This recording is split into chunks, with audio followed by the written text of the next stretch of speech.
आज म तपाईहरुको लागि एउटा नयाँ भिडियोको साथमा आएको छु।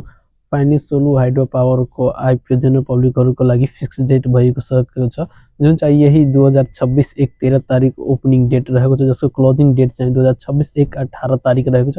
यसको इस्यु म्यानेजर चाहिँ नबिल इन्भेस्टमेन्ट बैंक रहेको छ। यसको के रेटिङ हेर्दा चाहिँ बीबी रहेको, जसको टोटल क्यापिटल 10 बिलियन, जुन चाहिँ आउन गइरहेछ 10 अरब नेपाली रुपैयाँमा, जसको 20% पब्लिक जनरल पब्लिकको लागि 2 करोड युनिट्स थियो, जसको 10% चाहिँ लोकल इफेक्टिभ पिपलहरुको लागि जुन आउन गइरहेको छ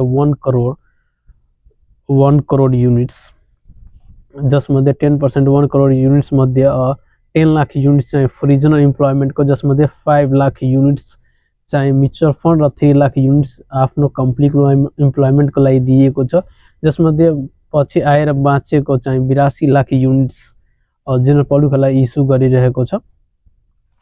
यसको प्राइस चाहिँ हेर्दा समथिङ 6 to 900 मा यसको रेन्जमा रहने सम्भावना धेरै छ। साथमा यसको आइपिओ पर्ने सम्भावना चाहिँ 8,20,000 पिपललाई पर्ने छ, जुन चाहिँ धेरै सम्भावना, धेरै मान्छेलाई पर्ने सम्भावना रहेको छ। तपाईहरु यो च्यानललाई सब्स्क्राइब र सपोर्ट दिनु र तपाई यो आइपिओ अवश्य भर्नु होला। तपाईले भरे अवश्य जस्तो पर्ने धेरै चान्सेस रहेको छ। यो आइपिओ भर्न तपाईले नछुट्नु होला। Thank you everyone.